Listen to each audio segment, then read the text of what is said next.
Salam sinema, sahabat sinemalogi. Setan atau syaitan adalah makhluk dalam agama samawi yang menggoda manusia untuk berbuat jahat. Pada awalnya, istilah setan digunakan sebagai julukan untuk berbagai entitas yang menentang kepercayaan iman manusia di dalam kitab Ibrani.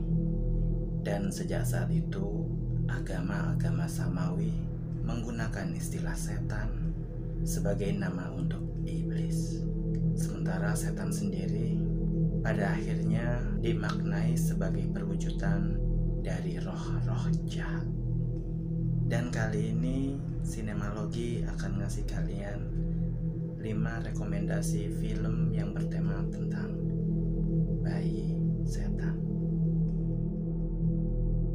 Jangan lupa buat subscribe channel Sinemalogi untuk bisa tetap update dan gak ketinggalan informasi-informasi yang akan kita berikan untuk kalian semua.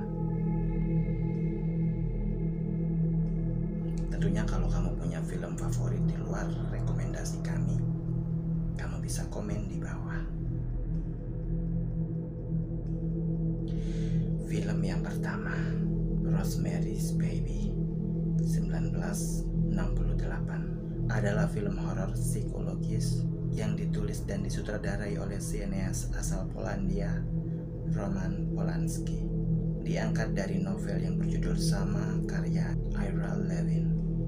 Berkisah tentang perempuan hamil bernama Rosemary yang pada akhirnya mencurigai orang-orang di sekelilingnya bersekongkol hendak menjadikan bayinya sebagai tumbal ritual penyembah iblis.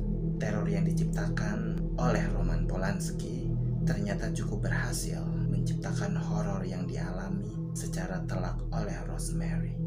Kondisi psikologisnya diobrak-abrik sedemikian rupa dari berbagai sisi, mulai dari tetangga unsur yang usil hingga suaminya sendiri, kondisi kehamilannya, dan merasa terasing bahkan oleh suaminya sendiri. Rosemary's Baby mampu memberi kesan teror yang realistis karena nasib buruk yang sama bisa terjadi pada siapa saja. Klasik tapi mencekam. Kamu harus nonton. Kemudian ada film Bayi Ajaib 1982. Adalah film horor supernatural asli Indonesia yang disutradarai oleh Tindra Rengat. Film ini dibintangi oleh Widi Muchtar, Rina Hasyim, dan Muni Cadar.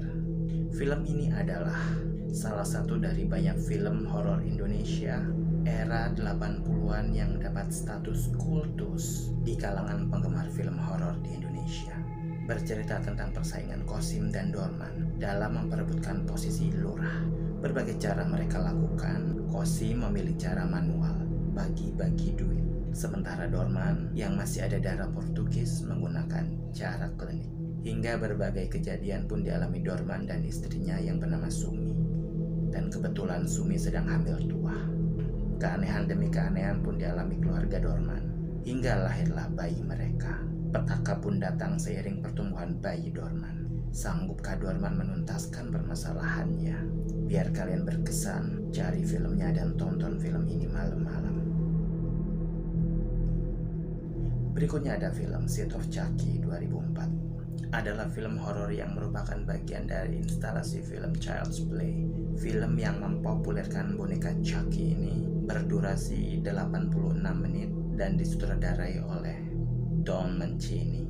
Entah kesambar setan apa, Don Mancini menulis cerita film ini. Sepertinya dia tidak menggunakan otak. Ya mungkin dia menulisnya dengan bantuan setan. Tapi justru keseruan film ini berasal dari situ. Segala fantasi liar semuanya tergambar gamblang di film ini.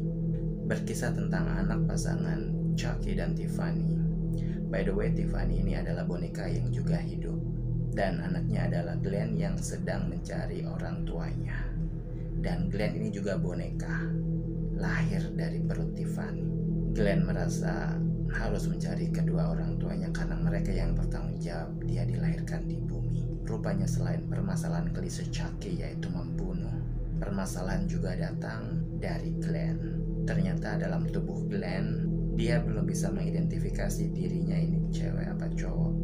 Bahkan setelah ketemu ortunya, ketemu dengan Chucky dan Tiffany, Glenn malah diributkan dengan perseteruan Chucky dan Tiffany yang masing-masing kekeh untuk memilih gender yang diinginkan. Chucky memilih anak laki-laki sementara Tiffany berharap dia punya anak perempuan.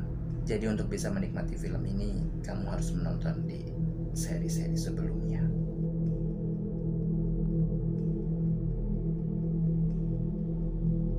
Keempat ada film Grace, rilis 2009. Film yang disutradarai oleh Paul Solet ini awalnya adalah film pendek. Namun karena film ini mendapatkan animo yang cukup besar, maka dijadikanlah ini film berdurasi 85 menit. Diceritakan Madeline yang sedang hamil tua mengalami kecelakaan lalu lintas bersama suaminya, dan suaminya meninggal dunia. Sementara Madeline masih bisa diselamatkan, tapi tidak untuk kandungan. Bayinya divonis meninggal, dan dokter menyuruh Madeline untuk menggugurkan kandungannya. Tapi Madeline menolak, dan dibantu Patricia, salah satu bidan, Madeline berjuang untuk menghidupkan bayinya. Dan perjuangan itu berhasil. Bayi itu hidup dan lahir dengan normal, dan diberi nama Grace. Kenyataannya, Grace tidak bisa meminum ASI. Tubuhnya menolak. Madeline pun frustrasi. Dia kebingungan dan tidak tahu harus bagaimana. Namun tak disangka, Grace melukai payudara Madeline sehingga darah pun mengucur. Dan anehnya, Grace dengan lahap meminum darah ibunya. Demi apa? Untuk bisa hidup harus nyusu darah manusia. Dikasih darah sapi segar menolak. Jadi tahu sendiri kan, apabila ada cerita di sebuah film, bagaimana perjuangan seorang ibu untuk tetap mempertahankan anaknya agar dia tetap hidup. Kalian harus nonton film ini. Dan yang terakhir ada film VHS 2, segmen Safe Haven, tahun 2013. Disutradarai oleh Timo Cahyanto dan Gareth Evans. Berkisah tentang sekumpulan reporter yang akan meliput sebuah sekte yang dipimpin oleh seseorang yang dipanggil Bapak. Dan kedatangan para reporter ini sudah ditunggu-tunggu. Namun di lokasi tujuan, teror demi teror yang mengerikan sudah menanti. VHS 2 adalah sequel yang mengambil tema found footage video.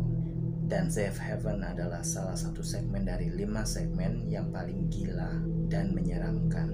Mungkin bisa jadi yang terbaik. Kegilaan demi kegilaan ditampilkan bebas tanpa beban di film ini. Ya beginilah kalau dua sutradara gila di collab. Mereka dengan sukses menggabungkan banyak elemen di film ini. Zombie, monster, cultus, thriller psikologis. Tapi dari semua itu, hati-hati sama penampilan Epy Kusnandar. Hanya mengingatkan. Oke, sahabat sinemalogi, sudah 5 film kami rekomendasikan buat kamu semua. Giliran kamu untuk nonton. Buat yang belum follow Instagram dan Twitter Sinemalogi, follow. Jangan lupa like, comment, and share. Aktifkan juga tombol lonceng kegelapan. Berdoalah sebelum tidur.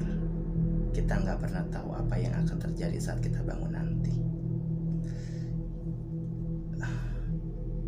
Salam sinema. Bye-bye.